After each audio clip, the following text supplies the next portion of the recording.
الحمد لله نحمده ونستعينه ونستغفره ونعوذ بالله من شرور أنفسنا ومن سيئات أعمالنا من يهده الله فلا مضل له ومن يضلل فلا هادي له وأشهد أن لا إله إلا الله وحده لا شريك له وأشهد أن محمدا عبده ورسوله صلى الله تعالى عليه وعلى آله وصحبه وسلم تسليما كثيرا أما بعد فقد قال الإمام البخاري رحمه الله تعالى باب ما يقول عند الخلاء قال حدثنا آدم قال حدثنا شعبة عن عبد العزيز بن صهيب قال سمعت أنسا يقول كان النبي صلى الله عليه وسلم إذا دخل الخلاء قال اللهم إني أعوذ بك من الخبث والخبائث تابعه ابن عن شعبة وقال بندر عن شعبة إذا أتى الخلاء وقال موسى عن حماد إذا دخل وقال سيد بن زيد حدثنا عبد العزيز إذا أراد أن يدخل মহান আল্লাহ সমস্ত প্রশংসা যে আল্লাহ রাব্বুল আলামিন একক যার কোনো শরীক নেই সালাত ও সালাম নাযিল হবে মুহাম্মদ রাসূলুল্লাহ সাল্লাল্লাহু আলাইহি ওয়াসাল্লামের উপর আমাদের ধারাবাহিক আলোচনা সহিহুল বুখারী থেকে পর্ব ওযু সম্পর্কে আজকে পর্ব নম্বর 3 অধ্যায় নম্বর 9 আর হাদিস নম্বর 142 তারিখ 19 রবিউল সানি 1442 হিজরি মোতাবেক 4 ডিসেম্বর 2020 ইমাম বুখারী রাহিমাহুল্লাহ তাআলা বলছেন বাবু মা ইয়াকুলু ইনদাল খালা এই অধ্যায় হচ্ছে এই বিষয় সম্পর্কে যে পেশাব পায়খানার সময় খালা মানে নির্জনতার সময় মানে শৌচ কার্য পুরা করার জন্য পেশাব অথবা পায়খানা তার জন্য নির্জনে মানুষ যায় লোকজনের সামনে করে না লোকজনের কাছাকাছি করে না সেই জন্য টয়লেটকে বাইতুল খালা বলা হয় নির্জনতার ঘর আরবিতে বাইতুল খালা অথবা সংক্ষেপে আল খালা মানে নির্জনে সেটা নির্জনে টয়লেটের ভিতরে হোক আবাসিক এলাকাতে অথবা চোখের আড়ালে হোক মাঠে পাহাড়ের আড়ে কোনো টিলার আড়ে কোনো গাছপালার আড়ে কোনো কিছুর দেয়ালের আড়ে লোকজনের চোখের আড়ালে হলে নির্জনতা কথা এখান থেকে খালা বলা হয় খালা মানে শূন্য খালি বাংলা আমরা বলি খালি ওখান থেকে খালি শব্দটি কিন্তু আরবি হ্যাঁ খালি আছে এখন জায়গা খালা থেকে হচ্ছে খালি খালায় ফুল এখান থেকে রাসূলুল্লাহ সাল্লাল্লাহু আলাইহি ওয়াসাল্লাম হাদিসে রয়েছে লা ইয়াখলুওয়ান্না রাজুলুম বিইমরাআতিন কোন পুরুষ যেন কোন মহিলার সাথে নির্জনতা অবলম্বন নির্জনে না থাকে আজনবী বেগানা মহিলার সাথে বা বেগানা পুরুষের সাথে কোনো মহিলা নির্জনে যেন কথা না বলে একা একজন মহিলা একজন পুরুষ না কথা বলবে কোথাও নির্জন হবে না সেটা গাড়িতে হোক বাড়িতে হোক আর অফিসে হোক ডাক্তারের চেম্বারে হোক ডাক্তার আছে আর ওখানে একজন নার্স মহিলা লেডি নার্স অথবা লেডি ডাক্তার আর মেল নার্স অথবা একজন ডাক্তার আছে পুরুষ আর তার কাছে চেক আপের জন্য শুধু একজন মহিলা যাচ্ছে জায়েজ না দরজা বন্ধ করে দরজা খুলে হলে ঠিক আছে লোকজন দেখতে পাচ্ছে বা লোকজন নজরে আসছে এই হাদিসের অন্তর্ভুক্ত যতগুলি অবস্থা রয়েছে টিউশন টিচার হ্যাঁ মেয়েকে সাবা লেগে মেয়েকে টিউশন পড়তে লাগিয়ে দিয়েছে একাই পুরুষের কাছে এমনি মেয়েদের পড়া জায়েজ নয় এটা আরেকটা বিষয় আর আরেকটা বিষয় হচ্ছে যে টিউশন পড়াতে আসলো অথবা মাস্টার বাড়িতে গিয়ে পড়ে অনেক মেয়েরা একে আর কি না হচ্ছে কোরআন ক্লাস এমনকি কোরআন ক্লাস মাশাআল্লাহ মসজিদের হুজুর মনে করে কত পরেশগার মনে করে নিজের মেয়েকে স্ত্রীকে হ্যাঁ কোরআন শিখতে লাগিয়ে দিয়েছে হারাম জায়েজ নির্জন এক তো নির্জনতা 2 নম্বর কথা যদি কয়েকজন মহিলা হয় তারপরও মহিলা টিচার যেখানে আছে ব্যবস্থা যদিও নিম্নমানের হোক না কেন কাজ চলা হোক না কেন পুরুষ টিচার তখন জায়েজ না এখন নিরুপায় অবস্থা এই মহিলা রোগীর জন্য মহিলার যদি আপনি পান কি বলছে চিকিৎসক পান ডক্টর পান তাহলে পুরুষের কাছে জায়েজ না এরকম অনেক ভাইদেরকে দেখি আমি ক্লিনিকে গিয়ে অবাক সেন্টারে আসে হয়তো একটু কম আসে অতদিন বুঝেও না হয়তো অনেকে দিন তো বিশাল জিনিস দিনে 2-4টা মশলা বুঝেছে ওই আকিদাটা বুঝেছে দাঁতের চিকিৎসা করে মহিলা ডাক্তারের কাছে লাইন লাগিয়ে আছে, সাফা মেডিকেল। মহিলা ডাক্তারের কাছে, পুরুষ ডাক্তার আছে, বিকল্প আছে। আপনার স্ত্রী যখন চিকিৎসার জন্য যাবেন তখন আপনি মহিলা ডাক্তারের কাছে যাবেন, আপনার জন্য আপনি পুরুষ ডাক্তারের কাছে যাবেন যেখানে বিকল্প আছে। হ্যাঁ, বিকল্প নাই আপনার শহরে, অনেক দূর কষ্ট করে যেতে হবে, তখন জায়েজ হইতে পারে।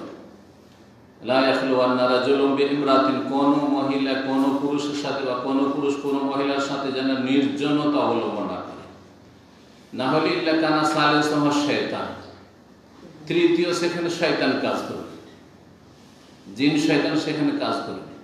পুরুষের মনে শয়তানি ঢুকাবে, অস্ত্র কুমন্ত্রণা দেবে, শয়তানি কথা যাবে, আর মহিলার মনে শয়তানি যাবে। একদিক থেকে ফিতনা হইতে পারে, তখন ধর্ষণের শিকার হইতে পারে, দুই দিকে থেকে ফিতনা হইতে পারে, একে অপরের দিকে আকৃষ্ট হইতে পারে, শয়তান লেগে আছে।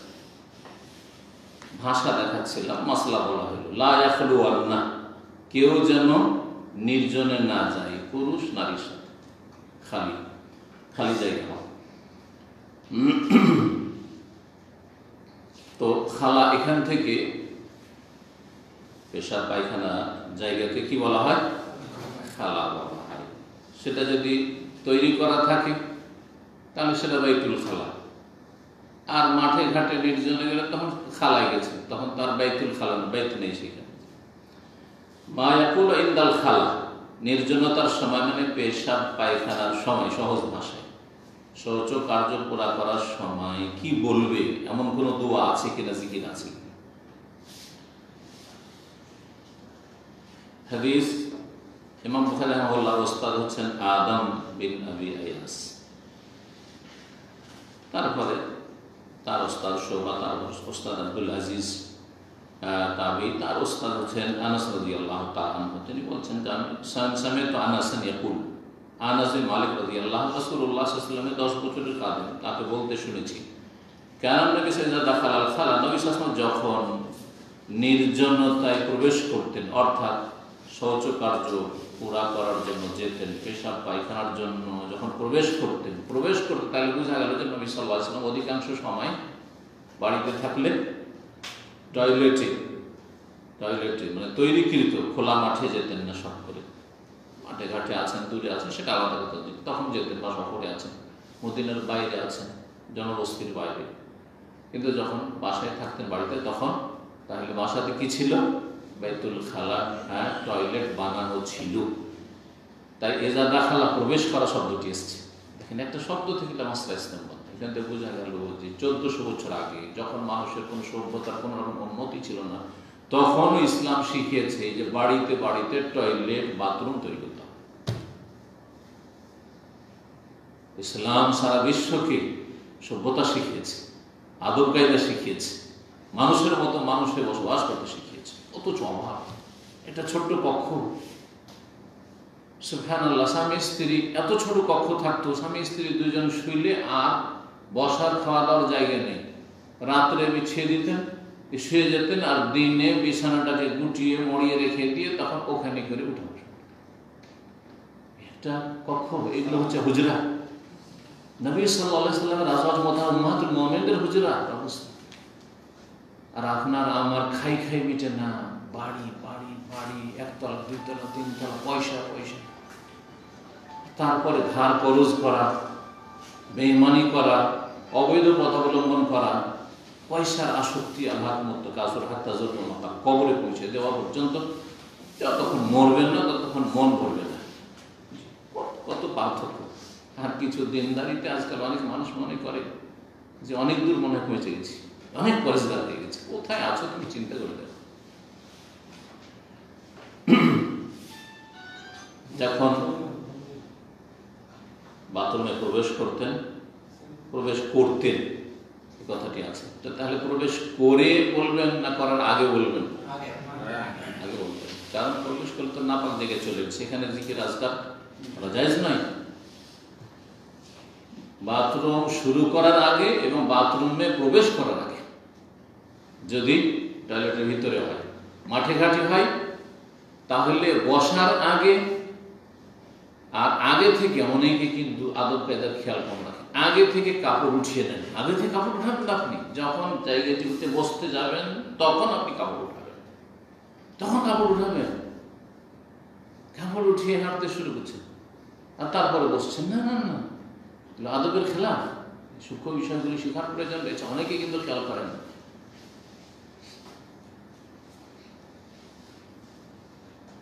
তাহলে যখন প্রবেশের ইচ্ছা করতেন, যখন প্রবেশ করতেন মানে যখন প্রবেশের ইচ্ছা করতেন। আর কোরআন এবং হাদিসে এই বাকভঙ্গিমাটা ব্যাপক হারে রয়েছে। আল্লাহ বলছেন ইযা কুমতুম ইলা সালাতি ফাগসিলু ওয়াজুহাকুম, যখন তোমরা সালাতে দণ্ডায়মান হবে তখন তোমরা মুখ ধোও, মানে উযু করা শুরু করো। তাহলে এর মানে কি এটা যে যখন সালাতে দাঁড়াইছেন তখন উযু করতে লাগবেন? তো এর মানে হচ্ছে ইযা আরাদতুমুল কিয়ামা ইলা সালাতে, যখন সালাতে দণ্ডায়মান ইচ্ছুক হবে যে এখন আমাকে সালাত পড়তে হবে, ফরজ অথবা সুন্নত অথবা আমি নফল পড়বো, পড়া ইচ্ছা করেছি, এখন সালাত পড়ার ইচ্ছা হয়েছে, সালাতের জন্য পূর্ব শর্ত হচ্ছে তাহারাত ওযু, সুতরাং ফাগসিলু ওযুহাকুম, এখন তুমি ওযুর কাজগুলি সারো, তারপরে তুমি সালাত শুরু করো। এইরকমই এখানে ইযা দাখালা মানে আরাদা দুখুল আল খালা, ইযা দাখালা আল খালা কালা, কি দোয়া বলতেন? আল্লাহুম্মা ইন্নী আউযু বিকা মিনাল খুবুসি ওয়াল খাবাইস, হে আল্লাহ, ইন্নী নিশ্চয়ই আমি, আউযু বিকা তোমার আশ্রয় গ্রহণ করছি বা তোমার নিকট আশ্রয় নিচ্ছি, তুমি আশ্রয় দাও আমাকে। ইস্তিআযাকে বলা আশ্রয় কামনা করা বা আশ্রয় গ্রহণ করা। মিনাল খুবুসি ওয়াল খাবাইস, খুবুস খাবিসের বহুবচন আর খাবাইস খাবিসাতুল বহুবচন। মিনাল খুবুস পুরুষ নিকৃষ্ট জিন থেকে বা জিনের অনিষ্ট থেকে, আর নারী নিকৃষ্ট জিন যেগুলো ক্ষতি করে মানুষের দিন দুনিয়া, সেগুলো সব নিকৃষ্ট। জিনদের মধ্যে দুই জাতি আছে, মুমিন আর কাফের, সৎ আর অসৎ। যেমন মুসলিম বা মানব জাতির ভিতরে দুই রকম আছে, মুসলিম কাফের, সৎ অসৎ, তাই না? এমনকি মুসলিম সমাজে নেক অসৎ, ভালো মানুষ খারাপ মানুষ।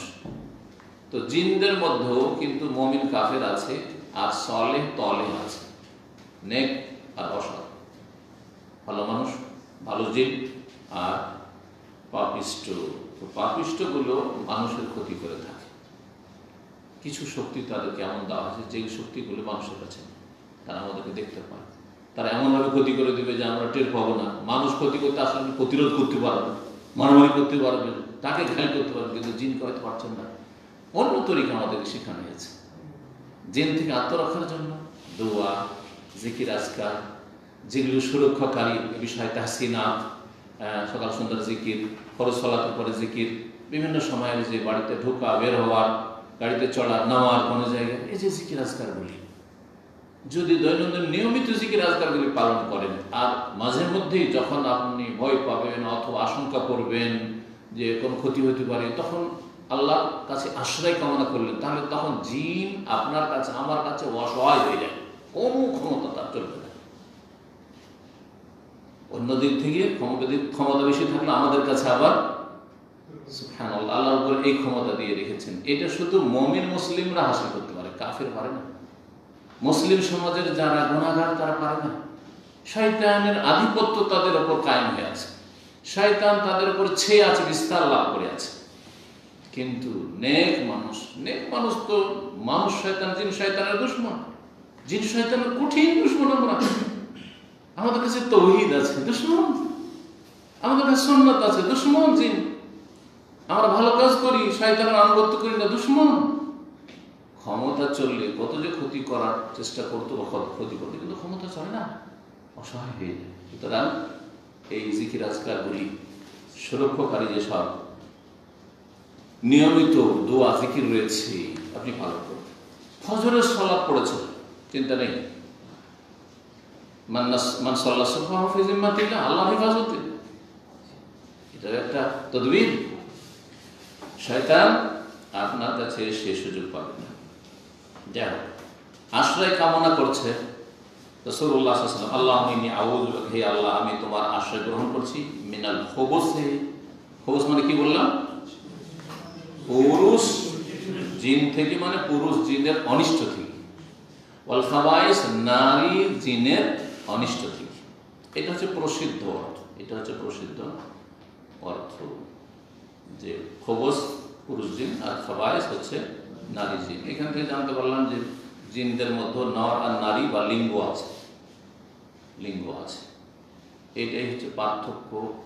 এটা একটা পার্থক্য জিনের ফেরেশতার সাথে, জিনের ফেরেশতার সাথে। কিন্তু মানুষের সাথে এখানে আবার মিল।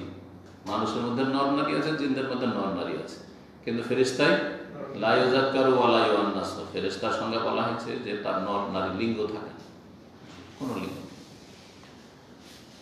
পক্ষান্তরে জিন দেখা যায় না, জিনকে মানুষ দেখতে পায় না, আর ফেরেশতা মালায়েকাকে দেখতে পায় না। এখানে ফেরেশতার সাথে জিনের মিল আছে, ঠিক না? মানুষের সাথে মিল নেই। মানুষকে দেখা যায়, মানুষ আনা সামনে দেখা, মানুষকে দেখা যায় এই জন্য মানুষ, অর্থাৎ মানুষ মানুষের সংস্পর্শে আসতে চায়। মানুষ সভ্য হয়ে একে অপরের পাশাপাশি বসবাস করতে চায়। একা মানুষ বাস করতে পারে, পাগল হয়ে মরে যাবে। আপনাকে আমাকে যে কোনো ভালো সুস্থ মানুষকে যদি একা কোথাও ফেলে রেখে দাও, যে কোনো মানুষের সাথে দেখা হয় না বছরকে বছর, হয় মরে যাবে, না হলে পাগল হয়ে যাবে। কিন্তু মানুষের সাথে,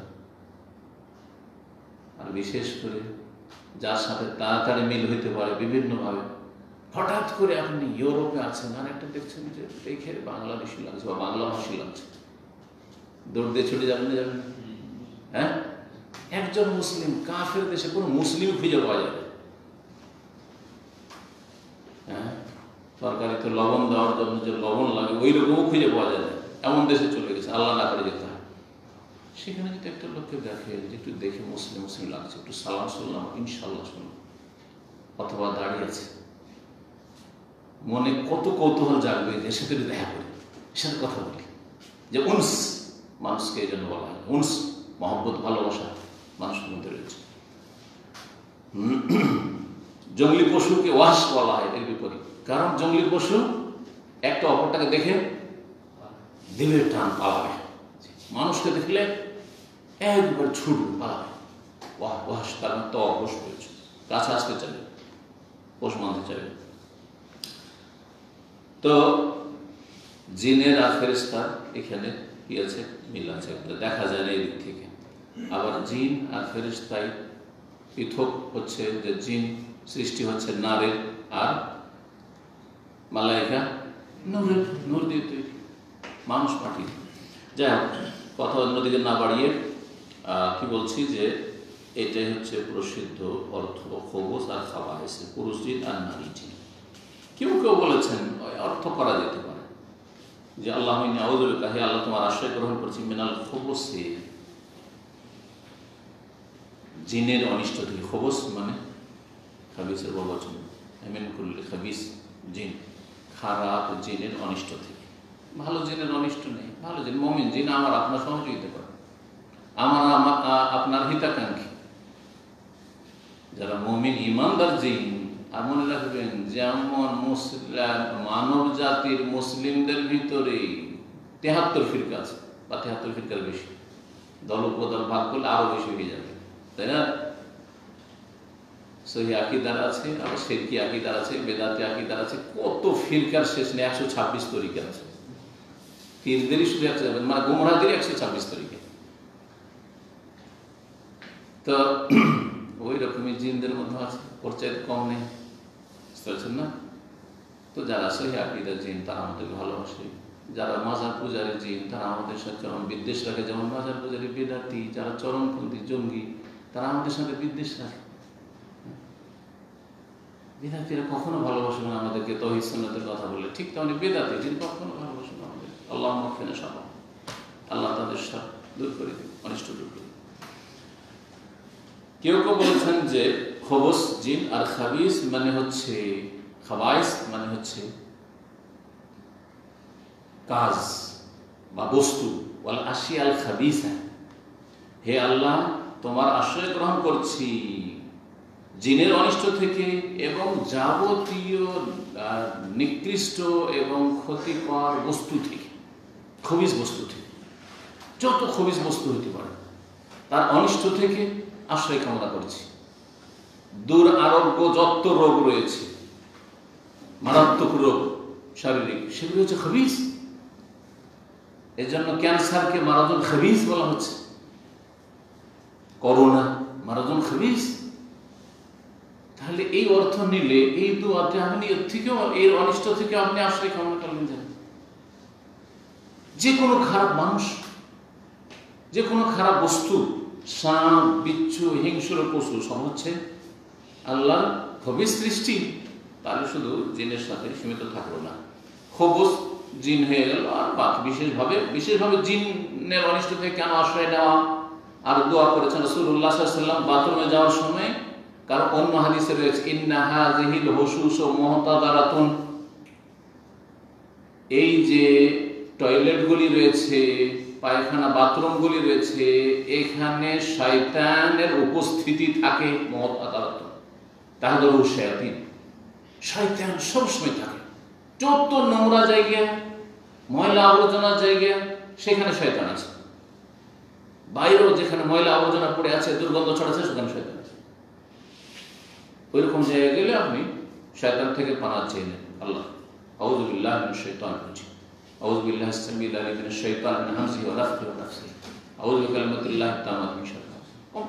খারাপ জায়গায় গেছে। আর জনহীন এলাকাতে জিন বসবাস করে, যেখানে কোনো মানুষ নেই। এই জন্য বিল্ডিং তৈরি করে অনেকে যে রেখে দেয়, আর সেই বিল্ডিং তৈরি হইতেও মেলা সময় লেগে যাচ্ছে। খালি থেকে প্রথম শয়তান অনেক সময় পরেশান করে, কষ্ট। দীর্ঘ সময় খালি থেকে গেলে, বাড়ি খালি থেকে গেলে শয়তান ওই বাড়িতে আধিপত্য কায়েম করে ফেলে, তখন ক্ষয়ক্ষতি করার চেষ্টা করে, সহজে পালাতে চায় না। কিন্তু যখন মানুষ বসবাস করা শুরু করে, তখন জিন মানুষকে ভয় করে, যার ফলে তখন পালায়ন করে, আর থাকতে পারে না। কিন্তু ভালো মানুষ হইতে হবে, ভালো মানুষের জিন তাড়াতে পারবে না, খারাপ মানুষের কাছে কাছে আসবে। এই দোয়া তো এইভাবে রয়েছে। এতে রাসূলুল্লাহ সাল্লাল্লাহু আলাইহি ওয়াসাল্লামের কর্ম বর্ণনা করা হয়েছে, নবী সাল্লাল্লাহু আলাইহি আমল। নবী সাল্লাল্লাহু আলাইহি ওয়াসাল্লামের হাদিসগুলি কয় রকম? 3 রকম।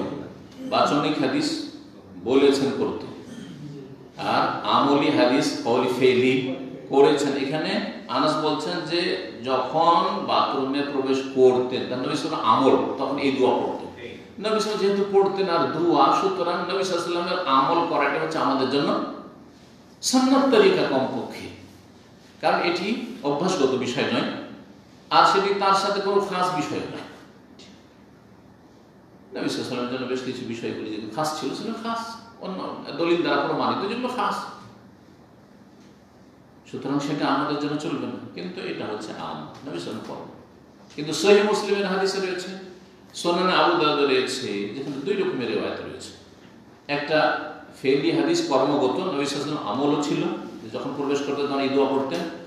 আর নবী সাল্লাল্লাহু আলাইহি ওয়াসাল্লাম বাচনিক হাদিস হয়েছে যে ইযা দাখালা আহাদুকুমুল খালা, যখন তোমাদের কেউ বাথরুমে প্রবেশ করবে তখন কি বলবে? ফালিয়াকুল, বলবে আল্লাহুম্মা ইন্নী আউযু বিকা মিনাল খুবুসি ওয়াল খাবাইস। আচ্ছা, এই বাক্যটি 2 রকম ভাবে এসেছে। একটা জেনে নিলাম যে নবী সাল্লাল্লাহু আলাইহি ওয়াসাল্লাম, তাহলে এটা কথার দ্বারা প্রমাণিত সুন্নাত আর আমল দ্বারা প্রমাণিত সুন্নাত জানা গেল। আর একটা জিনিস জানেন যে এই দোয়াটি 2 রকম ভাবে বলা যায়।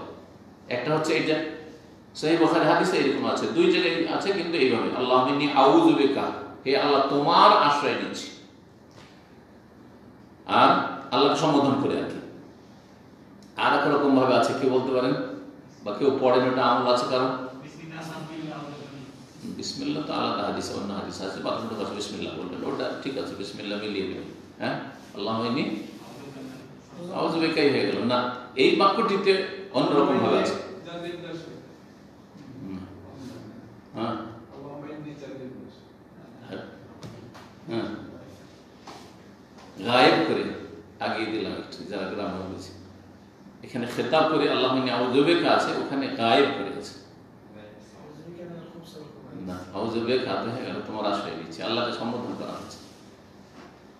আউযু বিল্লাহি ফালিয়াকুল আউযু বিল্লাহি মিনাল খুবুসি ওয়াল খাবাইস, আউযু বিল্লাহি মিনাল খুবুসি ওয়াল খাবাইস। আমল করেন না, সেজন্য মুখস্থ বলে। জি, আজকে থেকে এটার আমল করুন। এইটাও সুন্নত। হ্যাঁ, আউযু বিল্লাহি, আমি আল্লাহর আশ্রয় নিচ্ছি, আশ্রয় গ্রহণ করছি, মিনাল খুবুসি ওয়াল খাবাইস, খবিশ পুরুষ জিন থেকে, খবিশ নারী জিন থেকে।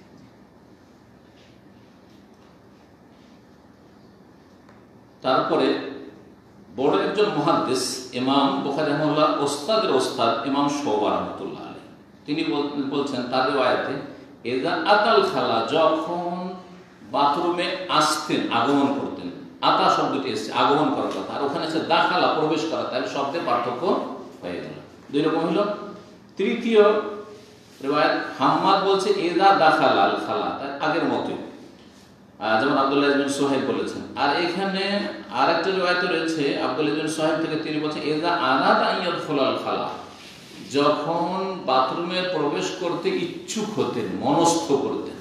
ইযা আরাদা আন ইয়াদখুলাল খালা, কালা তখন বলতেন আল্লাহুম্মা ইন্নী আউযু বিকা মিনাল খুবুসি ওয়াল খাবাইসি, বা আউযু বিল্লাহি মিনাল খুবুসি ওয়াল খাবাইসি। বুঝতে পারছেন? এই যে বাক্যগুলি নিয়ে এসেছেন তিন রকম বাক্য। হ্যাঁ, ইযা আতাল খালা, ইযা দাখালাল খালা, আর ইযা আরাদা আন ইয়াদখুলাল খালা। কেন নিয়ে আসলেন? এমনি এমনি বেকার নিয়ে আসলেন? কি ফায়দা? দেখি, যেহেতু হাদিস পড়ছেন, আর আমার এই রেকর্ডগুলি থেকে যারা হাদিসের ছাত্র দাওরা পড়বেন, দাওরা হাদিসে বুখারী পড়বেন, তারা যেন লাভবান হয়, আল্লাহ করে যদি রেকর্ড হয়ে যায়। এবং এমনকি যারা পড়াবেন, আজকাল বুখারী পড়া ভালো শিক্ষকের বড়ই অভাব। উর্দু তর্জমা যদি না থাকতো, ভারত, বাংলাদেশ, পাকিস্তানে বুখারী পড়া ওস্তাদ পাওয়া যেত না। এই অবস্থা হয়েছে। ভালো আলেম নেই, জি। সরাসরি আরবি থেকে, আরবি সারা পড়ে বুখারী হল করবে আর শিক্ষক পড়াতে পারবে, এইরকম শিক্ষক পাওয়া বড়ই মুশকিল হয়ে গেছে। খুব অল্প কিছু মাদ্রাসা আছে। আজ থেকে আমি যখন প্রথম দাওরা পড়ি 1982, কতদিন হলো? ওইদিকে 18 আর এদিকে হচ্ছে 20, হ্যাঁ 38 বছর আগে। ওই বছর ফারেক হয়েছে, তার মানে 39 বছর আগে। 39 বছর আগে দাওরা যখন পড়ি, আমার ওস্তাদ রহমানী ছিলেন, আব্দুল সাত্তার রহমানী রহমতুল্লাহ আলী, দিল্লি রহমানিয়া। তারা খুব ভালো এক যুগের ছাত্র ছিলেন। শেখ ওবায়দুল্লাহ মোবারক করে মিরাতুল মাফাত মিশকাতুল ভাষণে তার ছাত্র। তিনি বলতেন যে আল্লাহ জাযায়ে খায়ের দিক, আল্লাহ ভালো করুক যারা এই বুখারীটার উর্দু তরজমা করেছে, না তো বাবারে এই বুখারী পড়ার লোক আর পাওয়া যেত না। ধীরে ধীরে বড় বড় আলেম শেষ হচ্ছে, আর বুখারী পড়াচ্ছে এমন লোকে যারা উর্দু দিয়ে কোন রকম করে বুখারীটা বুঝে, অথবা বাংলা বুখারী পড়ে কোন রকম করে বুঝে হয়তো ছাত্রদের পড়াচ্ছে, টেনে হেঁচে। বুঝতে পারছেন? ভালো আলেম তৈরি করার প্রয়োজন রয়েছে আপনাদের। হতে পারে আপনাদের ঘরে ভালো ভালো আলেম তৈরি হবে। যেসব ভালো আলেমগুলি বর্তমানে আছে, তাদের বাবারা কি জানতো? তাদের বাবারা অনেকে অশিক্ষিত মানুষ, সাধারণ মানুষ, যে আমার ছেলেটা এত বড় আলেম হতে পারবে, তখন চেষ্টা করেছে, ইখলাস ছিল, আল্লাহ বরকত দিয়েছে। তো আপনিও চেষ্টা করেন, আপনারা ইখলাস নিয়ে আসেন, আপনারা এই ক্ষেত্রে আন্তরিক হন এবং বদ্ধপরিকর হন, দৃঢ় প্রতিজ্ঞ আজম করেন, আজম তো হতে আল্লাহর ভরসা করেন এবং চেষ্টা করেন। হতে পারে যে আপনার ছেলে অনেক এগিয়ে যাবে, আলহামদুলিল্লাহ, উম্মতের ফায়দা হবে। তো এই ফায়দাগুলো এই জন্য বলছি, সাধারণ লোকের অত ফায়দা নেই। যে শব্দ আতাল খালা আসলো না, দাখালাল খালা আসলো না, আরাদা ইয়াদখুলাল খালা আসলো, কিন্তু আলেমের ফায়দা আছে। তালেবে ইলম যে মাদ্রাসা পড়বে তার ফায়দা আছে, যারা একটু ভালো করে হাদিসটা অর্থ বুঝে পড়তে চায় তাদের ফায়দা আছে। এই যে বিভিন্ন শব্দগুলি ইমাম বুখারী কি কাজে নিয়ে আসলেন,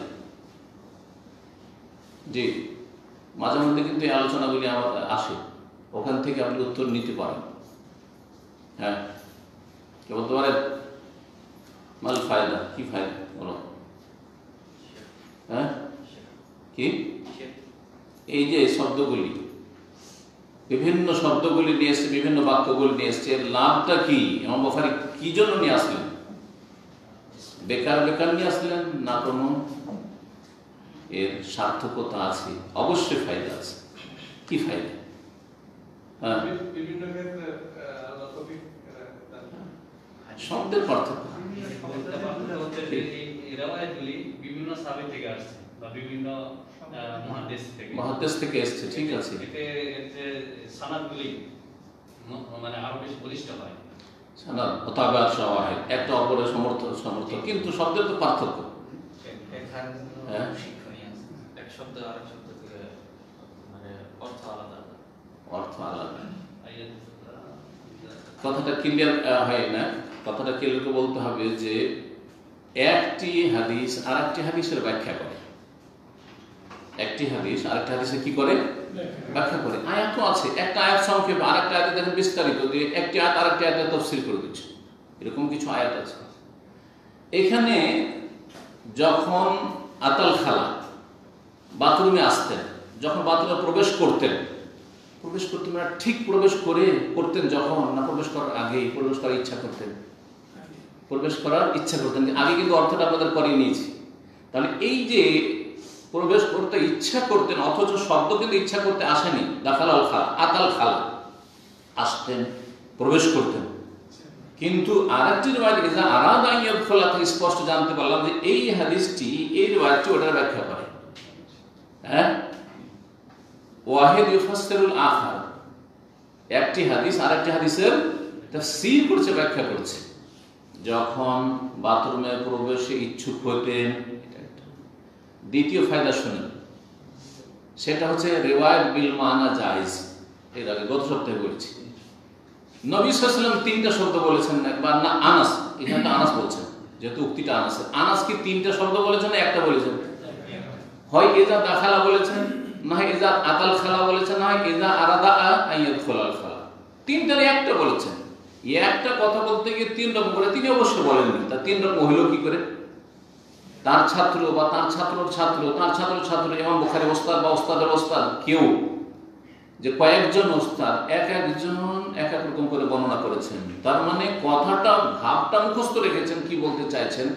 শব্দটা হুবহু বলা বাধ্যতামূলক নয় মুহাদ্দিসিনদের কাছে, যার ফলে অর্থটা প্রকাশ করেছেন, ভাবটা প্রকাশ করেছেন।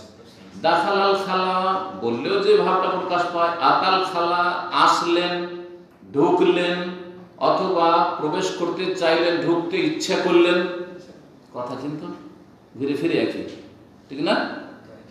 রিওয়ায়াত বিল মানা যে করেছেন মুহাদ্দিসিনে কেরামগণ, আর এটার বৈধতা আছে, এটা জায়েজ আছে, এই কথা প্রমাণ করার জন্য। জি,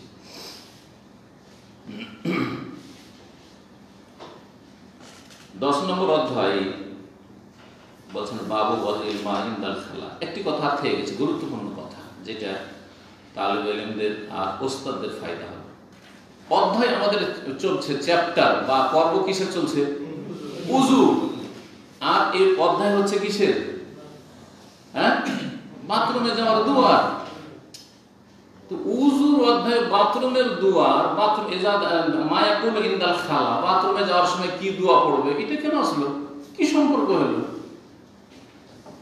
পর্বের সাথে, কিতাবুল উযুর সাথে কোনো সম্পর্ক নেই। গুরুত্বপূর্ণ এটা কিন্তু, কারণ ইমাম বুখারীর কিতাব যারা পড়ায় বা পড়ে, মুতাবাকাতুত তারজমা লিল আহাদিস, তারজমাতুল বাব, যে অধ্যায়ের চ্যাপ্টারের সাথে, কিতাবের সাথে অথবা হাদিসের সাথে একটা সম্পর্ক থাকতে হবে। এটা একটা গুরুত্বপূর্ণ এলিমেন্ট কিন্তু।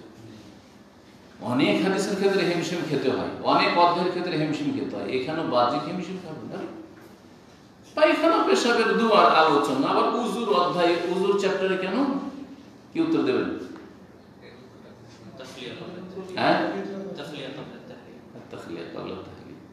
মানে উযু করে আপনি সুসজ্জিত হচ্ছেন, পবিত্রতা অর্জন করছেন, তার আগে যাতে করে পেশাব পায়খানার চাপ না থেকে যায়, আপনি একটু খালি হয়ে যান, হালকা হয়ে যান, হ্যাঁ, পরিষ্কার পরিচ্ছন্ন হয়ে যান।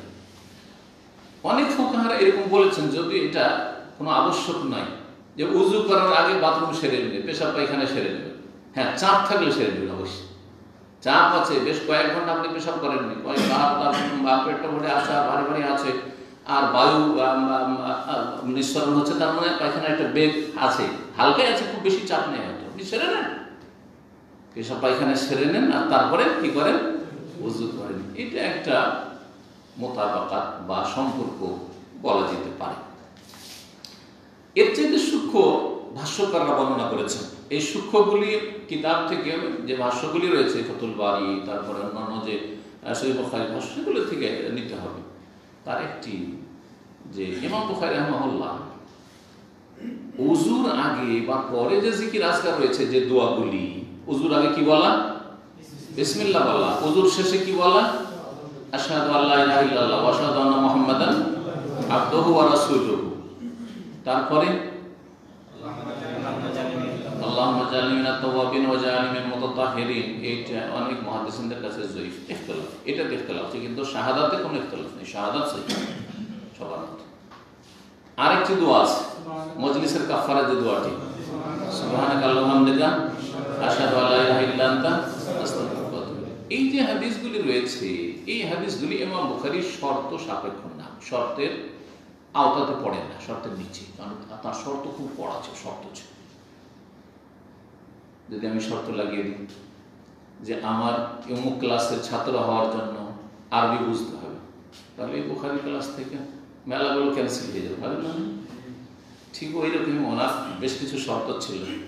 আমার হাদিসে এক ওস্তাদের ছাত্রের সাথে মোলাকাত শর্ত, যোগ পাওয়া শর্ত না,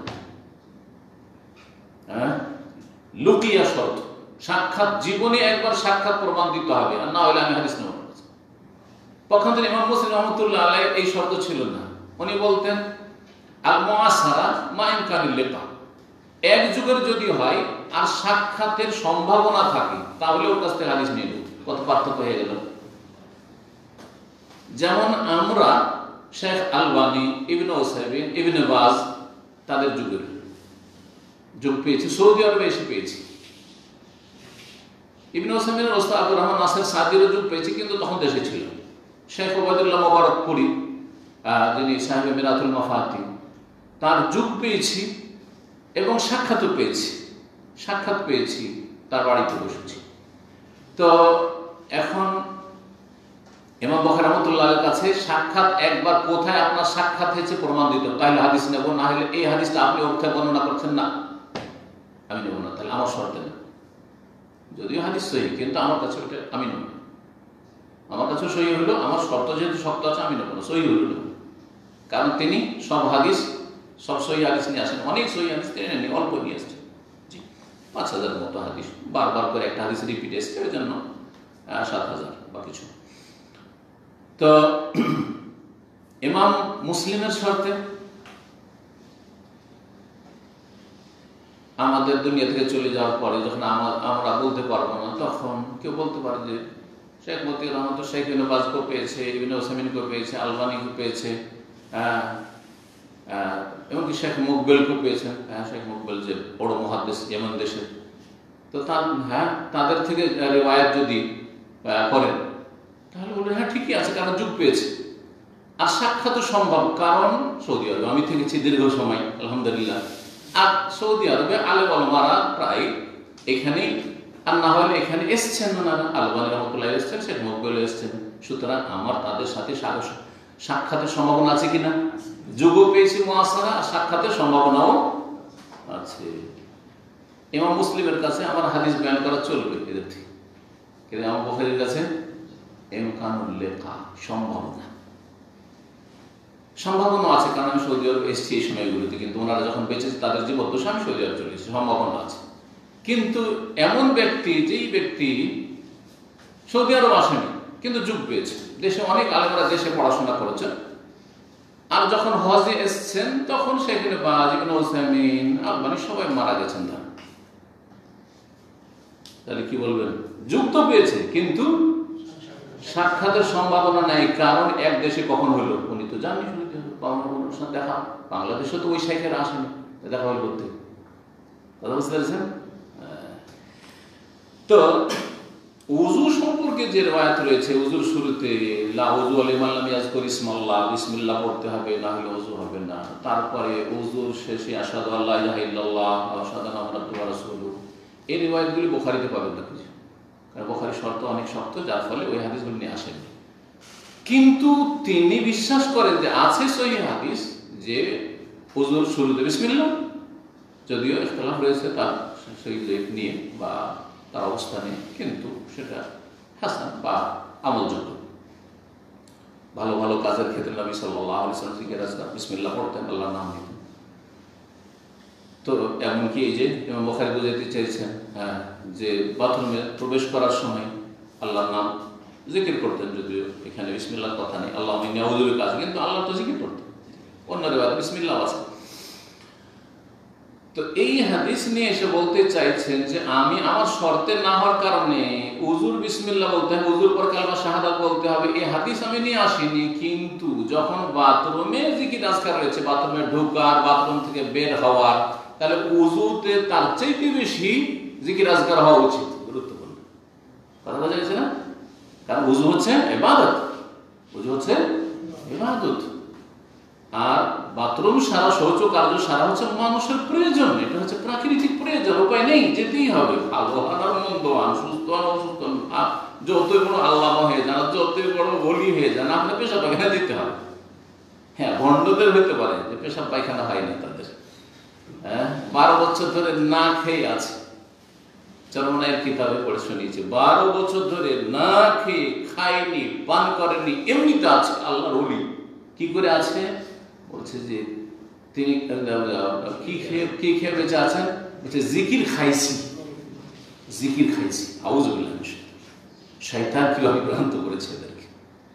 নবী সাল্লাল্লাহু আলাইহি সাল্লাম ক্ষুধার তাড়নায় বেরিয়ে চলে গেছে, আবু বকর ক্ষুধার তাড়নায় বেরিয়ে চলে এসেছেন, ওমর ক্ষুধার তাড়নায় বেরিয়ে চলে এসেছেন, চলো কোনো বাগানে যে কিছু খেতে পাই কিনা। আর এই 12 বছর না খেয়ে থাকে, না পানি লাগে, না ভাত লাগে, না রুটি লাগে, কিছু লাগে। আউযুবিল্লাহ, শয়তান এদেরকে নিয়ে খেলা করেছে, আল্লাহ শয়তান এদেরকে নিয়ে খেলা করেছে। শয়তান খুব হাসছে, এই সুফিদের উপর শয়তান খুব হাসছে যে কাজ হয়েছে, তোরা এইভাবে গুনাহ করেছে, ধর্মের নামে তোদেরকে জাহান্নামে নিয়ে গেছে। আলহামদুলিল্লাহ পড়ে যারা সহিহ আকীদা পেয়ে গেছে, এত বড় নিয়ামত, আলহামদুলিল্লাহ সহিহ আকীদা পেয়ে গেছে, দলিল ছাড়া, বুঝি না, কোরআন এবং হাদিস, আল্লাহ তাআলা রাসূল এবং সালাফে সালেহিন, সাহাবায়ে কেরাম, তাবেঈন, তাবাঈন যেভাবে বুঝেছিল ওইভাবে ইসলাম বুঝতে।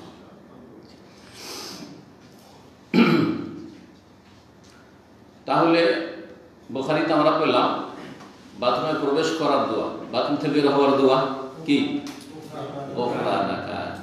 জি, কিন্তু সেই বুখারীতে নেই। সহি আরেকটি দোয়া আছে ইবনে মাজাহ, কিন্তু হাদিসে যায়ীফ, হাদিসে যায়ীফ। এটা ছোট থেকে আমাদেরকে শেখানো হয়েছে, আর দীর্ঘ সময় আমরা পড়েছি, দীর্ঘ সময় মাদ্রাসায় ফারেক নিচে পড়েছি, আমাদের কেউ বলেন যে হাদিস যায়ীফ।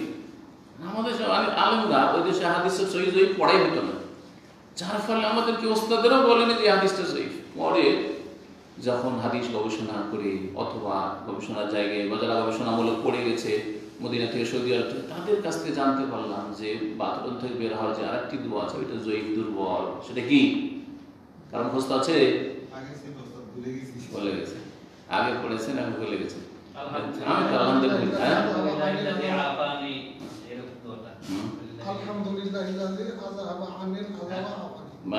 আল্লাহ আলহামদুলিল্লাহিল্লাযী আযহাবা আন্নিল আযা ওয়া আফানি। অর্থ খুব সুন্দর, কিন্তু হাদিস যেহেতু দুর্বল, সুতরাং আমল করবেন না। কি বলবেন? গোফরানাকা। গোফরানাকা ছোট্ট দোয়া, আপনার মন লাগে না, আরে কি রে এত সুন্দর বড় দোয়া বাদ দিয়ে ছোট্ট গোফরানাকা। কিন্তু গোফরানাকাতে যে কত কি চেয়ে ফেললেন। গোফরানাকা মানে আসআলু গোফরানাকা, আল্লাহ তোমার কাছে ক্ষমা চাই। বাথরুম থেকে বেরোচ্ছেন, আল্লাহ তোমার কাছে ক্ষমা চাই। এটাও শিখিয়ে দিই, কারণ হাদিস তো আসবে না, কিন্তু এটা শিখে নিলে ফায়দা হবে। বাথরুম থেকে বেরোলেন, বাথরুমে কোনো রকম পাপ করেননি, কিচ্ছু করেননি, বাথরুম থেকে বেরিয়ে গোফরানাকা কেন বলবেন? ওই সময়টা আল্লাহর থেকে শুনি কি? হ্যাঁ হ্যাঁ, ওই সময়টা আল্লাহর ইবাদত থেকে, আল্লাহর জিকির রাস্তার থেকে বঞ্চিত থাকলেন। এটা একটা ব্যাখ্যা করা হয়েছে যে এই যে কয়েক মিনিট আমি বাথরুমে থাকলাম, এই সময়টা জিকির আজকার থেকে বঞ্চিত থাকলাম, আল্লাহ এটা আমার জীবনের ত্রুটি, সুতরাং তুমি মাফ করে দাও। তাহলে এইটাই যদি হয়, তাহলে সারাদিন বাথরুমের বাইরে কর্মব্যস্ততায় সারা দিন পার হয়ে যাচ্ছে, রাত পার হয়ে যাচ্ছে, মোবাইল কমপক্ষে 5 থেকে 10 ঘন্টা মোবাইল দেখেছেন, ইন্টারনেট নিয়ে পড়ে আছেন, কোরআন 10টা আয়াতও পড়েন, জিকির আজকার আস্তাগফিরুল্লাহ যদি জিজ্ঞাসা করি যে আজকে সারাদিনে কয়বার জিকির আজকার, বলছে আজকে করি, কালকে বলি কালকে করি। কি অবস্থা! বাথরুমের গোফরানাকা, আর এদিকে বাইরে আপনি জিকির আজকার মোটেই করছেন না। আপনি যদি জিজ্ঞাসা করি আজকে জুমাবার, কে নবীর প্রতি সালাম পেশ করেছেন, সালাত পেশ করেছেন, আল্লাহুম্মা সাল্লি ওয়া সাল্লিম আলা নাবিয়িনা মুহাম্মদ, আল্লাহু। অথচ নবী সাল্লাল্লাহু আলাইহি ওয়াসাল্লাম কি বলছেন? ফাকসিরু আলাইয়া কাসিরু আলাইহি মিনাস সালাতি ফি, এই জুমা বারে আমার উপর বেশি বেশি সালাত পেশ করো, দুরূদ পেশ করি। আল্লাহুম্মা সাল্লি আলা মুহাম্মদ, আল্লাহুম্মা সাল্লি আলা মুহাম্মদ পড়তে থাকেন। আপনি রাস্তায় চলতে আছেন, অভ্যাস করেন, অভ্যাস করে কি হলো?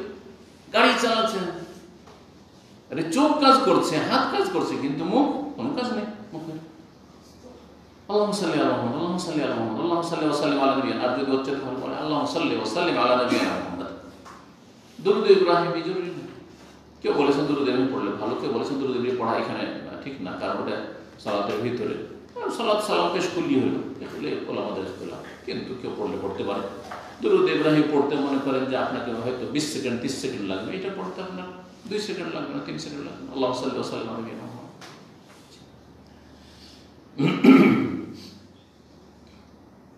আরেকটি ব্যাখ্যা বলা হয়েছে যে বাথরুম থেকে বেরিয়ে গোফরানাকে কেন বলবো, এটা বেশি শক্তিশালী এই রহস্যটা।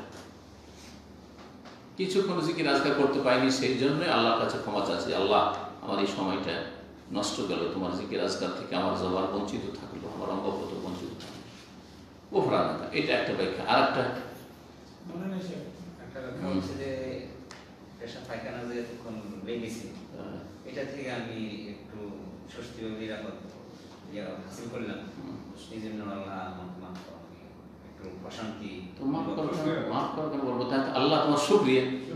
হ্যাঁ, আল্লাহুম্মা ইন্নী আশকুরুকা শিখেছেন, আল্লাহ তোমার শুকরিয়া আদায় করছি যে পেটটা খালাস হইল, ঠিক না? কিন্তু শুকরিয়া না করে গোফরানাকা কেন? কোন রাজার গল্প শুনেছিলাম যে রাজাকে বলছে পায়খানা লেগেছে। আচ্ছা, এখন আপনার এই পায়খানার ব্যবস্থা করে দেওয়া, পায়খানা করার, আপনি হ্যাঁ এর বিনিময়ে কি দেবেন? আপনি যদি আপনাকে না দেয় পায়খানা করতে, নিরুপায়, এখন উড়ে যাচ্ছেন পায়খানার চাপ, অর্ধেক রাজত্ব দেবেন, পুরা রাজত্ব যে পুরাই দেবে, জানটা বাঁচাবে, পুরা রাজত্ব দিয়ে দেবো, জান বাঁচলি হইলাম। করবে না করবে না বলেন দেখি? আল্লাহ না করে আপনার আমার কারো যদি কোনো ভাইয়ের পরিস্থিতি এরকম হয়ে যায়, ভালো মানুষ আল্লাহ এরকম না করে, পায়খানা বন্ধ হয়ে যায় না, অনেকে পয়সা বন্ধ হয়ে যায় না, অপারেশন করার জন্য ছুটে না, অপারেশন বলছে 5 লাখ টাকা লাগবে, ঋণ কর্জা করে জমি জায়গা বিক্রি করে শুধু পেশাবটা ক্লিয়ার করার জন্য, পায়খানা ক্লিয়ার করার জন্য অপারেশন করে 5 লাখ টাকা 10 লাখ টাকা দিয়ে চলে আসেন। আপনার দেন না? কত লোক দিয়ে আসছে। আল্লাহু আকবার। তাহলে আপনি যে বাথরুমে গেলেন আর আরামসে পেশাবটা হয়ে গেল, আরামসে পায়খানা ক্লিয়ার হয়ে গেল, পেটটা হালকা হয়ে গেল, কত বড় আল্লাহর নিয়ামত, কত বড় আল্লাহর নিয়ামত চিন্তা করেন। অথচ এই নিয়ামতটাকে আমরা নিয়ামত কোনো সময় চিন্তাই করি না, যে পেশাব করে এলাম এটা আল্লাহর নিয়ামত, পায়খানা করে এলাম আলহামদুলিল্লাহ ক্লিয়ার হয়ে গেল। বহু লোকের পেশাব পায়খানা ক্লিয়ার হয় না, হাসপাতালে শাহীদ। আল্লাহু আকবার। আল্লাহ এর কত যে শুকরিয়া আদায় করা উচিত। আল্লাহ আমার পেশাব পায়খানাটা হয়ে গেল, তোমার শুকরিয়া যতটা করা উচিত করতে পারছি না, সুতরাং গোফরানাকা, আল্লাহ তুমি আমাকে মাফ করে দাও। বুঝতে পারলেন? আল্লাহ তোমার কত বড় নিয়ামত হয় পেলাম পেশাব পায়খানা ক্লিয়ার হওয়ার মাধ্যমে। আল্লাহ এর শুকরিয়া আদায় করে জীবনে শেষ করতে পারবো না, একবার পেশাব পায়খানা ক্লিয়ার হওয়ার। সুতরাং তুমি গোফরানাকা, মাফ করে দাও, তোমার কাছে ক্ষমা চাইছি, ত্রুটি হইলে বা ত্রুটি হচ্ছে তোমার যথাযথ হক আদায় করতে পারো, আল্লাহ তুমি মাফ করে।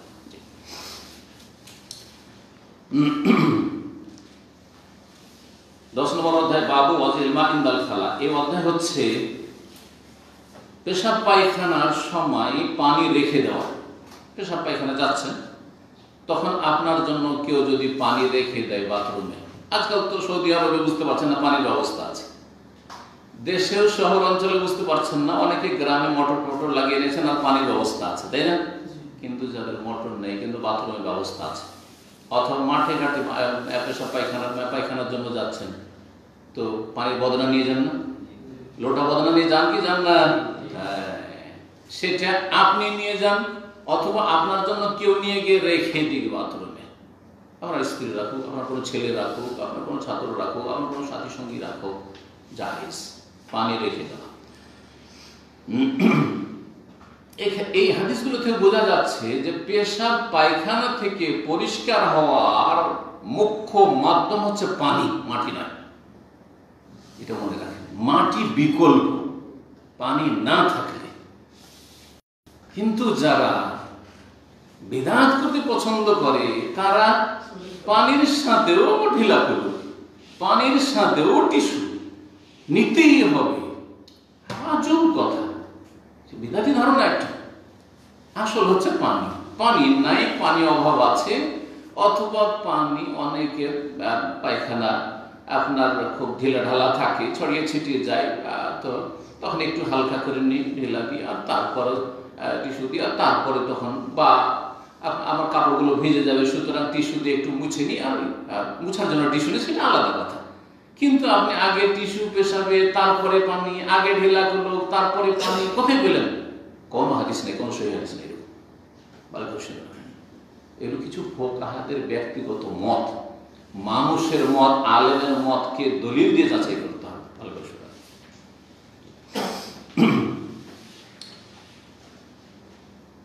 ইবনে আব্বাস রাদিয়াল্লাহু তাআলা আনহু থেকে বর্ণিত, তিনি বলছেন আন্নাল্লাহু দাখালাল খান, নবী সাল্লাল্লাহু আলাইহি ওয়াসাল্লাম শৌচকার্যে প্রবেশ করলেন, বাথরুমে প্রবেশ করলেন। ফাওয়াদাতু লাহু ওযুআন, তার জন্য উযুর পানি রেখে দিলাম। এক তো হচ্ছে বাথরুম সারার জন্য পানি রাখা, আর এক হচ্ছে বাথরুম থেকে বেরিয়ে উযু করবেন তার জন্য পানি রেখে দাও, সেটাও ঠিক আছে। সেটাও যদি কেউ রাখে, কোনো খাদেম, স্ত্রী, আপনার ছোট ভাই বোন আছে, আপনি গেছেন, অথবা আপনার আব্বা বাথরুমে গেছে, বাথরুম থেকে আসবে, উযু করবে, আপনি এক ঘটি পানি রেখে দিয়েছেন, অথবা বাথরুমে যাওয়ার আগে পানি নিয়ে গিয়ে রেখে দিয়ে চলে, বাথরুমে পানি দিয়ে রেখে দিয়ে চলে আসলেন। এগুলি এই হাদিস দ্বারা আমরা জানবো যে করা শরীয়ত সম্মত। আমি তার জন্য উযুর পানি, ওযু, ওয়ায়ে যখন ফাতা দেবেন তখন তার মানে কি হবে? উযুর পানি। আর ওযু যখন বলে ওয়ায়ে দম্মা দিয়ে, তখন উযুর কার্যাবলী, উযুর কাজগুলি শুরু থেকে শেষ পর্যন্ত। কিছু কিছু ভাষাবিদরা বলেছেন ওয়ায়ে যখন কাসরা দেবে তখন উযুর পাত্র, ওযু। এই কথাটি আমাদের দেশে প্রসিদ্ধ আছে, কিন্তু কতটা যে শক্তিশালী আল্লাহ জানে। আর এই ক্ষেত্রে একটা ফার্সি তাদের কবিতা আছে, ফার্সি এককালে পড়েছি, ওযুর আদার ওযু কারদান ওযু কোন বদরগাহে খোদা তাআলা রুজু কোন। খোদা, খোদা বলা, ফার্সি খোদা, আল্লাহকে খোদা বলা যায় না, আল্লাহ খোদা বলা যায় না। কিন্তু আমাদের দেশের আলেম সমাজ, বিদআতি আলেম সমাজ তো আছে আমাদের দেশে, আকীদার অনেক আগের আলেমরা এখনো ছাড়তে পারেন না এই বিদআত। এটা ইলহাদ ফিল আসমা, আল্লাহর নামের ক্ষেত্রে বক্র কথা বলেন। উযুর পানি রাখলাম, তাহলে মান ওয়াদা হাযা, নবী সাল্লাল্লাহু আলাইহি ওয়াসাল্লাম বেরিয়ে দেখছেন আরে পানি রাখা আছে উযুর জন্য, কে রেখেছে? জিজ্ঞেস করলেন। কাকে জিজ্ঞেস করলেন? কিছু নেই, কিন্তু হাদিসটা সংক্ষেপে। আসলে ঘটনাটি ঘটেছিল ইবনে আব্বাস রাদিয়াল্লাহু তাআলা আনহুর খালার বাড়িতে। তার খালার নাম কি? মাইমুনা রাদিয়াল্লাহু তাআলা, মাইমুনার বাড়িতে। আর খালার বাড়িতে নাবালক ছেলে, জি 9-10 বছর এরকম বয়স, এই সময়গুলিতে তিনি অহরহ যাতায়াত করতেন, রাত থাকতেন খালার বাড়িতে। তো পানি রেখে দিন, নবী সাল্লাল্লাহু আলাইহি ওয়াসাল্লামকে যেমনই যেতে দেখেন কত চালাক ছেলে, অনেক ছেলে আছে 7 বছর 8 বছর বয়স, কিন্তু বুদ্ধি আছে, ব্রেন বুদ্ধি আছে কিন্তু। আর অনেকে আছে একটু হোঁশমোটা, ও 14 বছর 15 বছরে তো হোঁশ নেই। তো ছেলেদেরকে সূক্ষ্ম বুদ্ধি শিখাইতে হয়, কারণ নিজে থেকে বোধ শক্তি হয় না, তখন ওদেরকে শিখাইতে হয়, শেখানো ভালো। তো জিজ্ঞাসা করলেন, মানে মেহমানকে জিজ্ঞাসা করছেন যে পানি কে রেখেছে? খবরা, তখন তাকে বলা হলো, জানিয়ে দেওয়া হলো, খবর দেওয়া হলো যে এটা ইবনে আব্বাস নিজে থেকে পানি রেখেছে। ফাকালা, খুশি হয়ে রাসূলুল্লাহ সাল্লাল্লাহু আলাইহি ওয়াসাল্লাম, এই ছেলে এত বুদ্ধি হয়েছে যে নবী সাল্লাল্লাহু আলাইহি ওয়াসাল্লাম বাথরুম থেকে বেরোবে, তখন পানি লাগবে, উযু করবেন, তো পানি রেখে দিয়েছে। আল্লাহুম্মা ফাক্কিহু ফিদ্দীন, হে আল্লাহ তাকে দ্বীনের ফিকহ দান করো, দ্বীনের পাণ্ডিত্য দান করো, জ্ঞান দান করো। নবী সাল্লাল্লাহু আলাইহি ওয়াসাল্লাম তার জন্য দোয়া করেছেন। অন্য একটি রিওয়ায়াতে রয়েছে আল্লাহুম্মা আল্লিমহু তাওয়ীল ওয়া ফাক্কিহু ফিদ্দীন, হে আল্লাহ তাকে তাফসীরের জ্ঞান দান করো এবং দ্বীন সম্পর্কে পাণ্ডিত্য দান করো। সেই জন্য সাহাবায়ে কেরামের মধ্যে সবচেয়ে বড় মুফাসসির ছিলেন ইবনে আব্বাস রাদিয়াল্লাহু তাআলা। ইবনে কাসির যদি পড়েন, অধিকাংশ আয়াতে তাফসীরে কালা ইবনে আব্বাস, ইবনে আব্বাস এই বলেছেন, ইবনে আব্বাস রাদিয়াল্লাহু এই বলেছেন। সুবহানাল্লাহ। নবী সাল্লাল্লাহু আলাইহি ওয়াসাল্লাম দুয়ার বরকত, একটি দোয়া একবার দিয়েছেন, তাতেই জীবন উদ্ধার। এখান থেকে কি বোঝা গেল যে কেউ কারোর জন্য পানি রাখতে পারে, কিন্তু এইসব ক্ষেত্রে এমনকি উযু করিয়ে দিতে পারে। উযু করছেন আর আপনার পানি ঢালছে, অনেক সময় দেখেন সফরে থাকেন, পানি নেই, হয়তো নলে পানি নেই, যাচ্ছেন, তখন পানি একজন ঢালছে আর আপনি উজু করছেন, সফরে করেন কিন্তু। অথবা বড় বড় মানুষ, আমি একটু পানি ঢেলে দিই আপনাকে আর আপনি উজু করেন, নলটা ধরে আছে এরকম করে, অনেক সময় প্লাস্টিকের নলগুলো থেকে ধরে আছে উজুর অঙ্গগুলোতে, আরও শুধু ধুচ্ছে। এইসব করা যেতে পারে, কিন্তু একটা শর্ত সবসময় মনে রাখবেন, সেটা হচ্ছে যেন তাতে ক্ষতির কোনো দিক না থাকে। যার এই রকমের উজু করিয়ে দেওয়া হচ্ছে অথবা উজুর পানি যাকে পেশ করা হচ্ছে, তার মধ্যে অহংকার না চলে আসে, এটা তার জন্য বড় একটা ফিতনা, বুঝা গেছে? আর যিনি দিচ্ছেন তার মধ্যে অন্ধভক্তি না আসে, সীমা লঙ্ঘন না করে, এই দুটো শর্ত ঠিক থাকলে ঠিক আছে। পীর মুরিদের ব্যবসায় যারা লিপ্ত, পীর আর মুরিদ, তাদের মধ্যে এই দুটোই রোগ আছে না নেই? পীর মনে করে যে আমার পা ধুয়ে দিচ্ছে, আমার উজুর পানিগুলি পড়ছে, আমার পানের পিক পড়ছে, আর নিয়ে একবারে ফুল তুলের পিক। আমাদের সিলেটি ভাইরা নিজেরা বলেছে, ওরা সাক্ষী যারা একসময় মুরিদ ছিল, তওবা করে ফিরে এসেছে, আলহামদুলিল্লাহ কত লোকে দায় হচ্ছে, বলছে শেখ ফুলতলি এইদিকে একবার পিক ফেলছে, এদিকে পিক ফেলছে, আর মুরিদানরা পিক নিচ্ছে আর গায়ে মুখে চোখে হাতে সব কিছুতে মাখছে। এইরকমটা যদি হয় তো এইটা উভয়ের জন্য ফিতনা, পীরের জন্য ফিতনা, হ্যাঁ, আর মুরিদের জন্য ফিতনা, হারাম, তখন হারাম। কিন্তু এমনি আপনার আব্বা, আপনার আম্মা, আমি উজু করে দিচ্ছি, আমি উজুর পানি ঢেলে দিচ্ছি, কোনো ফিতনা নেই, বাপের খেদমত করছেন, মায়ের খেদমত করছেন। অথবা এমন পরিষ্কার মানুষ যে তার মধ্যে এই অহংকার আসবেই না, আমি অনেক বড় হয়ে গেছি, তারা আমাকে উজু করিয়ে দিচ্ছে, আমার পানি এনে দিচ্ছে, এইরকম অহংকার মুক্ত যদি থাকে বুঝেন, তাহলে ঠিক আছে, অসুবিধা নেই। এইরকমই অন্ধভক্তি যেন না আসে ছাত্রের ভিতরে, যে উনি ভুলের ঊর্ধ্বে ইত্যাদি ইত্যাদি, বা ওনার মধ্যে তাবারুক আছে, বরকত আছে, এই তাবারুকের ফিতনায় যেন না পড়ে। এইসব থেকে যদি বেঁচে থাকে তার কোনো অসুবিধা নেই। 11 নম্বর অধ্যায় বলছেন, বাবু লা তুস্তাকবালু কিবলা বিকাউলিন ওয়ালা গায়তিন ইল্লা ইনদাল বিনায়ে জিদারিন আও নাহওয়িহি। এই অধ্যায় হচ্ছে যে পেশাব পায়খানার অবস্থায় কিবলামুখী হবে না, কিবলা দিয়ে মুখ করে পেশাব পায়খানা করবেন না। ইল্লা ইনদাল বিনা, যখন পেশাব পায়খানাতে গিয়ে কিবলামুখী হবেন না, তো কিবলাকে পিছনও করবেন না, দুটোই কিন্তু, এটা মনে রাখবেন। তবে ইনদাল বেনা, যদি কোথাও টয়লেট বানানো থাকে, বেনা বুনিয়াম থেকে টয়লেট বানানো থাকে,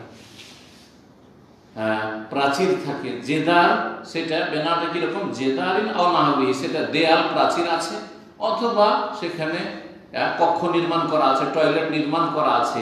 এক কথায় ঘরের ভিতরে যদি হয়, টয়লেটের ভিতরে হয়, অথবা আড়ের ভিতরে কোনো এমনি আপনার খড়ের টাটি দিয়া, গ্রাম অঞ্চলে কিন্তু খড়ের টাটি, কঞ্চি টঞ্চি এগুলো দিয়ে কিন্তু একসময় কি হতো, পাটকাঠি দিয়ে খড়টড় দিয়ে বাথরুম তৈরি করা হতো বাড়ির পিছন দিকে, জি, কাঁচা পায়খানা।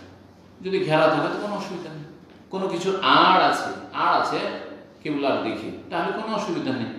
তো কিবলার সামনে করা পেশাব পায়খানায় এবং পিছনে করা নিষেধ, কিন্তু খোলা মাঠে।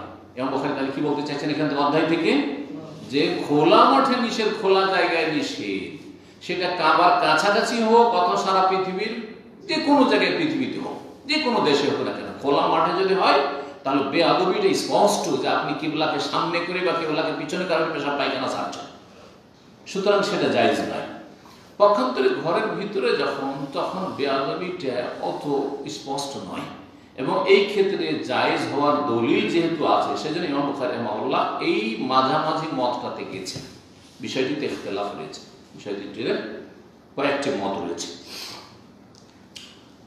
এখন হাদিস দেখি। হাদিস আবু আইয়ুব আনসারী রাদিয়াল্লাহু তাআলা আনহু বর্ণিত, প্রসিদ্ধ সাহাবী, তিনি বলছেন, কালা রাসূলুল্লাহ বলেন, ইযা আতা আহাদুকুল গায়তা, তোমাদের কোন ব্যক্তি যখন পায়খানায় প্রবেশ করবে, বাথরুমে পড়বে, গায়েত বলা হয় নিচু জায়গাকে। আর আরবরা ওই 1400 বছর আগে নিচু জায়গায় দেখতো, নিচু জায়গাতে বসলে অন্য দিক থেকে কেউ দেখতে পাবে না, অন্য দিক থেকে আড় হয়ে যাবে, তখন আর দেখতে পাবে না। তো আল গায়েত মানে আল মাকানুল মুনখাফিজ মিনাল আরদ, নিচু স্থান। এখান থেকে শব্দটি প্রথম দিকে এরকম মানুষ যেহেতু খোলা জায়গাতে হইলে আর সেখান থেকে বানানো টয়লেটকে গায়েত বলা হয়। পেশাব পায়খানা সারার জন্য যে কোনো জায়গায় যান, সেটা টয়লেটের ভিতরে হোক অথবা এমনি খোলা মাঠে সমতল জায়গায়, নিচু জায়গায় না সমতল জায়গায়, কিন্তু একটু গাছপালার আড় আছে, বন জঙ্গল আছে, বাঁশের ঝাড় আছে, অথবা কোনো প্রাচীর আছে, যে কোনো একটা আড় আছে, তো কোনো অসুবিধা নেই, লোকজনের নজর না আসলেই হইল। যখন তোমাদের কেউ পায়খানায় আসবে, ফালা ইস্তাকবিল কিবলাতা, তো কিবলা সামনে করবে না, ওয়ালা ইউয়াল্লিহা যাহরাহু, আর পিঠটাও কিবলার দিকে করবে না, মানে পেছনেও করবে না, কিবলাকে পেছনেও করবে না। অন্য রিওয়ায়াতে রয়েছে ফালা তাস্তাকবিলুল কিবলাতা বিগায়াতিন ওয়ালা তাস্তাদবিরুহা, তোমরা পিছনেও করিও না। ওয়ালাকিন শাররিকু ওয়া গাররিবু, অন্য রিওয়ায়াতে তবে পুরো পশ্চিম করো। এখানে রয়েছে যে শাররিকু আও গাররিবু, হয় পূর্ব দিকে মুখ করে বসো, না হয় পশ্চিম দিকে মুখ করে বসো। কেমন কথা! দাম্মাম থেকে এই হাদিস বোঝা যাবে না, আর ইন্ডিয়া বাংলাদেশ থেকেও এই হাদিস বোঝা যাবে না। দাম্মামে যদি পূর্ব পশ্চিম হয়ে বসেন, তো কিবলা কোন দিকে পড়বে? বুঝেন না? এদিক পশ্চিম, ঠিক না? এদিক পূর্ব, তো পূর্ব দিকে যদি মুখ করেন তো কিবলা পেছন দিকে হয়ে যাবে। আর যদি পশ্চিম দিকে মুখ করেন, গাররিবু করেন, তাহলে কিবলা সামনের দিকে হয়ে যাবে, ঠিক কিনা? তাহলে এই হাদিসের ব্যাখ্যা দাম্মামে বোঝা মুশকিল, মানে এখানে এটা প্র্যাকটিক্যাল চলবে না। বুঝে নেন আপনি থিওরিক্যাল, কিন্তু এটা এইভাবে মানে এখানে আমল করা যাবে না, ভারতে বাংলাদেশে আমল করা যাবে না, ইউরোপ পশ্চিম আফ্রিকাতে আমল করা যাবে না, কারণ ইউরোপ আফ্রিকা পশ্চিম দিকে পড়ছে কাবা থেকে, আর তারপরে বাংলাদেশ, ভারত, চীন, এগুলি মালয়েশিয়া, এগুলো পূর্ব দিকে পড়ছে। সুতরাং তাদেরকে কি করতে হবে? উত্তর দক্ষিণ হয়ে বসতে হবে, উত্তর দক্ষিণ হয়ে বসতে হবে। উত্তর দিকে মুখ করেন, দক্ষিণ দিকে পেছন হলো, বা দক্ষিণ দিকে মুখ করেন তো উত্তর দিকে, দক্ষিণ দিকে মুখ করলে উত্তর দিকে হবে, এইরকম করতে হবে। তো এই হাদিসে রাসূলুল্লাহ বলেছেন তোমরা শাররিকু আও গাররিবু, পূর্ব পশ্চিম হয়ে বসো। কেন বললেন? কোথা থেকে বলেছেন কথাটি? মদিনায় বলেছেন। হাদিসটা কোথায় বলেছেন? মদিনা। মদিনা মক্কা থেকে কোন দিকে? উত্তর দিকে, উত্তর দিকে। তাহলে মদিনায় বসে পশ্চিম পূর্ব হয়ে যদি বাথরুম সারা যায়, তাহলে পশ্চিম পূর্ব। তাহলে কাবা কোন দিকে থেকে গেল? দক্ষিণে, যেহেতু দক্ষিণ দিকে, বাম দিকে থেকে গেল। বুঝা গেছে না? তাহলে কাবাকে সামনে করলেন না আপনি, বাইতুল মুকাদ্দাস ডান দিকে থেকে গেল, বাইতুল মুকাদ্দাস ফিলিস্তিনে, তাহলে বাইতুল মুকাদ্দাস সামনে পেছনে হলো না, আর এদিকে হলো না। আপনি পশ্চিম পূর্ব হয়ে মদিনায় বসবেন।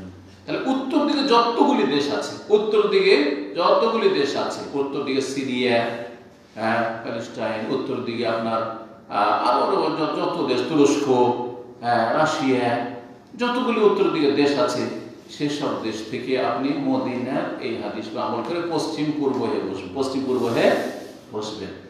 দক্ষিণ দিকে বেশি দেশ নেই, মক্কার দক্ষিণ দিকে শুধু একটাই দেশ, ইয়ামান শুধু, তারপরে তো ভারত মহাসাগর। তো ইয়ামানের লোকেরা কি করবে? পশ্চিম পূর্ব হয়ে বসবে, তাহলে তাদের ডান দিকে তখন কাবা হয়ে যাবে, তাদের উত্তরে। এইভাবে তো রাসূলুল্লাহ সাল্লাল্লাহু আলাইহি ওয়াসাল্লাম এটা মদিনাবাসী এবং মদিনাবাসীদের মতো দিকে যারা অবস্থানরত তাদের ক্ষেত্রে বলেছেন পূর্ব পশ্চিম হয়ে তোমরা বসো। এই মাসআলাটিতে কয়েকটি মত রয়েছে। একটি মত হচ্ছে যে এই হুকুমটি রহিত হয়ে গেছে, সুতরাং পূর্ব পশ্চিম না, কিবলা সামনে করে বসতে পারবে, পিছনে করে বসতে পারবে, ভুল। দ্বিতীয় নম্বর মত হচ্ছে যে কিবলা সামনে করা যাবে না, কিন্তু পিছনে করা যাবে, সেটাও দুর্বল মত। তৃতীয় মত হচ্ছে ঘরে হলে কিবলা সামনে পিছনে করা যাবে, কোনো অসুবিধা নেই, আর বাইরে হইলে, খোলা মাঠে হলে করা যাবে না, কিবলা সামনে পিছনে করা যাবে না। এই মতটি ইমাম শাফি রাহমাতুল্লাহের মত, এই মতটি অধিকাংশ আহলে হাদিস ওলামাদের মত, মুহাদ্দিসিনদের মত। এই মতটি হচ্ছে ইমাম বুখারী রাহিমাহুল্লাহর মত। এই জন্য ইমাম বুখারী রাহিমাহুল্লাহ বলছেন যে ইল্লা ইনদাল বিনায়, যে দেয়াল টেয়াল থাকলে অসুবিধা নেই কিবলা সামনে পিছনে করা। বুঝা গেছে? দলিলগুলি কয়েকবার করে আসবে। ইবনে ওমর রাদিয়াল্লাহু তাআলা আনহু হাদিস, রাসূলুল্লাহ সাল্লাল্লাহু আলাইহি ওয়াসাল্লাম হাফসা রাদিয়াল্লাহু তাআলা আনহা, যে ইবনে ওমরের বোন, তার বাড়িতে কিবলা সামনে করে বাথরুমের ভিতরে শৌচ কার্য সেরেছেন। তাহলে বোঝা গেল যে ঘরের ভিতরে যদি হয় তাহলে কিবলামুখী হয়ে যদি বাথরুম টয়লেট তৈরি থাকে কোনো অসুবিধা নেই। অনেকে কিন্তু আমাকে জিজ্ঞেস করতে আসে যে এখানে আমরা যেখানে ভাড়া নিয়েছি বাসায় থাকি সেখানে বাথরুমগুলি তৈরি আছে কিবলামুখী হয়ে, তখন তো নিরুপায়, কারণ ওইভাবে তৈরি আছে, তো উল্টো দিকে তো আর বসা যাচ্ছে না। জায়েজ কিসের ভিত্তিতে তৈরি হয়েছে? নাজায়েজ তৈরি করেছে এই ফতোয়ার ভিত্তিতে যে আলমা কেন বলেছেন আর যে জায়েজ ঘরের ভিতরে জায়েজ, কিন্তু বাইরে খোলা জায়গায় জায়েজ নেই। চতুর্থ মত হচ্ছে যে কিবলার সামনেও করা জায়েজ নাই, পিছনেও জায়েজ নাই, ঘরেও জায়েজ নাই, বাইরেও জায়েজ নাই। এটি হচ্ছে ইমাম আবু হানিফা রাহিমাহুল্লাহর মত। এটি হচ্ছে ইমাম আবু হানিফা রাহিমাহুল্লাহর মত। এটিতে অধিক সতর্কতা আছে অবশ্য। যদি আপনি বাড়ি বানাতে গিয়ে পারেন তো আপনি টয়লেটটা কিবলামুখী করে বানাবেন না, কিবলামুখী করে বানাবেন না। এই মতটি ইমাম আবু হানিফা রাহিমাহুল্লাহর সাথে আহলে হাদিস বড় বড় অনেক আলেমগণ এটাকে প্রাধান্য দিয়েছেন। যেমন শেখ ওবায়দুল্লাহ মুবারক রহমতুল্লাহ আলাইহি মিরাতুল মাফাতিতে এটিকে শক্তিশালী করেছে এবং এটিতে অধিক সতর্কতা এহতিয়াত আছে, সাবধানতা অবলম্বন আছে। যদিও ঘরের ভিতরে কারণ বিনা কাজে আমি কেন কিবলামুখী হয়ে বসবো, কিবলামুখী করে আমি কেন টয়লেট তৈরি করবো, কিন্তু যখন ভাড়া বাসায় আছে নিরুপায় তখন জায়েজ ইনশাআল্লাহ, কোনো অসুবিধা নেই। আবু আইয়ুব আনসারী রহমতুল্লাহ আলাইহির ফতোয়া ছিল যে না, চলবে না, ঘরের ভিতরে চলবে না। সেই জন্য শাম দেশে যখন গেছিলেন প্যালেস্টাইনে বেড়াতে বা কোনো কাজে, সেখানে গিয়ে যখন দেখলেন যে কিছু টয়লেট তৈরি করা আছে কিবলামুখী করে, তো সেখানে নিরুপায় হয়ে তারা প্রবেশ করেছিলেন শৌচকার্য করার জন্য। সেখানে আমরা তো বাথরুম সেরেছিলাম কিন্তু আল্লাহর কাছে ক্ষমা চাইছিলাম যে আমরা ভুলই করলাম। তো সাহাবায়ে কেরামদের মাঝেও এই মাসআলায় কি ছিল? দ্বিমত ছিল। কোনো অসুবিধা নেই, ফিকহি মাসলা ইখতিলাফ থাকলে, কিন্তু মযহবি গোঁড়ামি অন্তত এটা ঠিক নয়। সময় যথেষ্ট হয়ে গেছে, সুতরাং এখানে আজকে রেখে দিচ্ছি। আল্লাহ রাব্বুল আলামিন যেন আমাদেরকে উপকারী জ্ঞান দান করেন এবং যা কিছু আমরা শিখছি তাতে আল্লাহ যেন আমাদের দিন দুনিয়ার সার্বিক বরকত দান করেন। সমস্ত রকমের অনিষ্ট থেকে আল্লাহ যেন আমাদের হেফাজত করেন। ওয়া সাল্লাল্লাহু আলা নবিয়িনা মুহাম্মদ ওয়া আলা আলিহি ওয়া সাহবিহি আজমাইন।